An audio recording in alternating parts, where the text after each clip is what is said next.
Bienvenue dans cette nouvelle édition du 12-15. Au sommaire de l'actualité, ouverture ce lundi de la deuxième édition du Forum de Dakar sur la paix et la sécurité en Afrique. À l'occasion de se pencher sur les stratégies régionales de lutte contre le terrorisme, focus sur l'Afrique du Nord dans ce journal. Les résultats sont positifs. Il y a bien du pétrole sous le parc de Virunga, le plus vieux parc naturel d'Afrique. Se pose désormais la question de son exploitation et puis comment se porte la littérature congolaise. La journée internationale de l'écrivain africain a célébré samedi a été l'occasion de faire un état des lieux de l'évolution de ce secteur. Mais avant de développer ces titres, le Sénégal satisfait de l'action du groupe intergouvernemental d'action contre le blanchiment d'argent en Afrique de l'Ouest. Une action en parfaite phase avec la politique du pays, selon Amadou Ba, ministre sénégalais de l'économie, des finances et du plan, qui évoque entre autres le renforcement de la sécurité, de la stabilité, de la protection des droits et des libertés, ainsi que la consolidation de l'état de droit.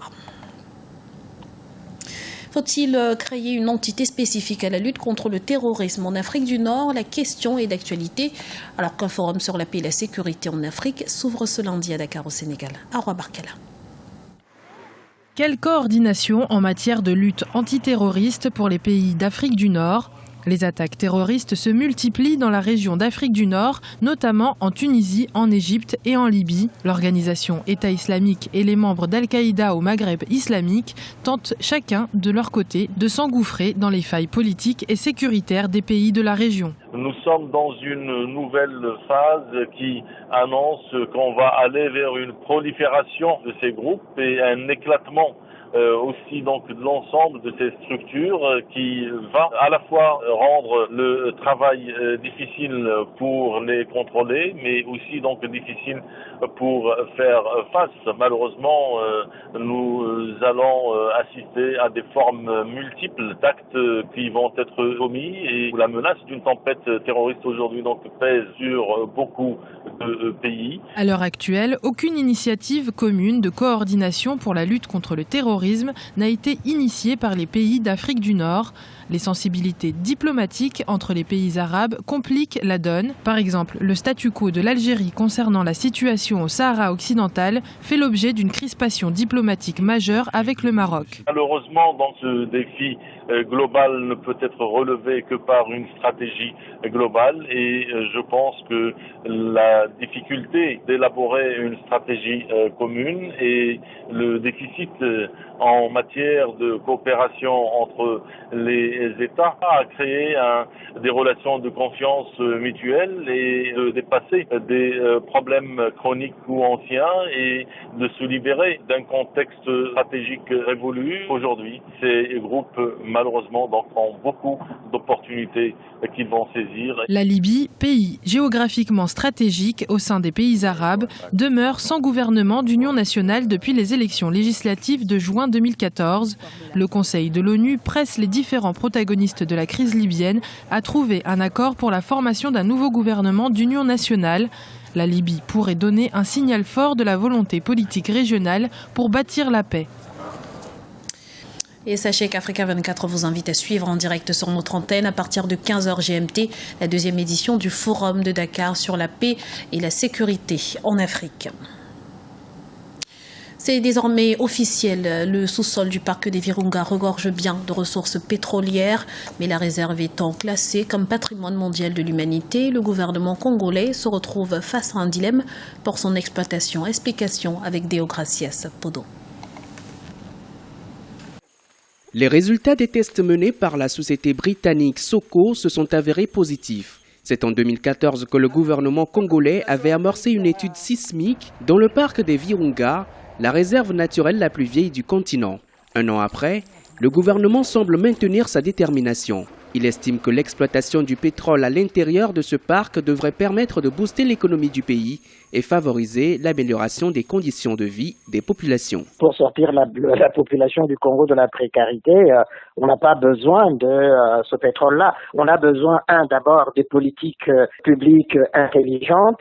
C'est incroyable, on peut chercher le pétrole ailleurs, à RD Congo. Déjà, il y a des gisements de pétrole. Banana du côté du Bas-Congo. Donc ça n'apportera strictement rien à la RD Congo Ce qu'il y a de plus important, c'est de diversifier l'économie du Congo pour qu'elle ne dépende pas toujours du cuivre. Alors qu'elle tablait en début d'année sur une croissance de 10,3% du produit intérieur brut en 2015, récemment les autorités congolaises ont dû revoir leurs prévisions à la baisse. Mais malgré des facteurs comme la chute des cours des matières premières et les recettes en diminution, la croissance du pays reste soutenue. Le gouvernement devrait explorer d'autres pistes pour relancer l'économie du pays, mais aussi prendre en compte les défis environnementaux. Il y a un enjeu environnemental important. Ce parc naturel-là, qui a été constitué justement comme un poumon, on va le gâcher pourquoi? Pour quelques barils de pétrole. C'est un pays qui est à 90% agricole. Pourquoi ne pas exploiter justement l'agro-industrie? Là, on aurait vraiment des véritables gisements de croissance.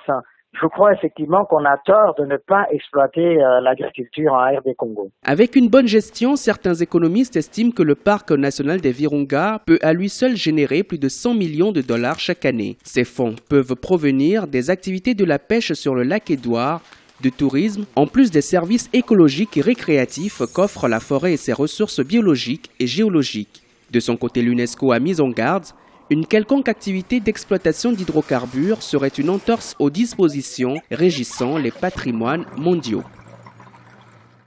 La journée internationale de l'écrivain africain a été célébrée ce 7 novembre à l'occasion de mettre en lumière les difficultés auxquelles sont confrontés nos auteurs.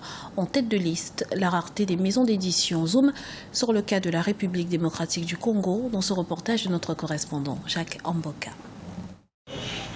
L'écrivain congolais fait face à des difficultés qui ne facilitent pas l'exercice de son métier. Malgré ces obstacles, notamment la rareté des maisons d'édition et d'imprimerie fiables, sans oublier le manque d'engouement des lecteurs, beaucoup d'écrivains croient encore à ces métiers. On a pas mal de jeunes écrivains en fait en RDC. Et déjà il y a un problème, c'est qu'on ne fait pas des gros tirages. Voilà. J'allais dire on ne produit pas beaucoup, on produit beaucoup, mais le tirage est tellement limité que la population n'a pas accès facile aux ouvrages publiés. Redonner le goût de lire aux jeunes par des programmes bien élaborés dans les milieux scolaires est nécessaire. Cependant, il est aussi impératif que l'écrivain congolais se remette en cause en améliorant les contenus et la qualité des livres. Le Congolais, il parle du Congo, il parle de son petit coin, il parle de son petit problème. Il ne fait pas la recherche, il ne voit pas le monde. Il ne sait pas que quand on écrit le livre, ce n'est pas seulement pour que son grand-père lise, c'est pour aussi que les autres apprennent. Et c'est vraiment centrique, c'est un peu décevant, mais je pense avec les critiques qui peuvent les inciter à changer leur langage, à parler au monde, à faire comprendre que le Congo aussi, on connaît le monde. On est le monde, le Congo. L'écrivain congolais ne bénéficie d'aucune subvention de l'État. Un regard participatif de l'État dans l'exercice de ces métiers est souhaité.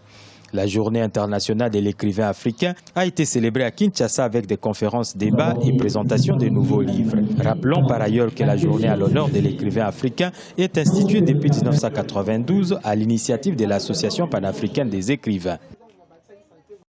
Le rideau est tombé sur la 3e édition du K-Walk ce dimanche à Yaoundé, capitale camerounaise. L'événement, initié par la styliste camerounaise Anna Gagnon, créatrice de la marque Krian, a mis en exergue les créations de quelques grands noms de la mode africaine et internationale. On l'écoute. C'est encore très frais, déjà très contente. Dieu merci, tout s'est bien passé. On a eu, le public a répondu présent et on a eu l'honneur d'avoir la première dame.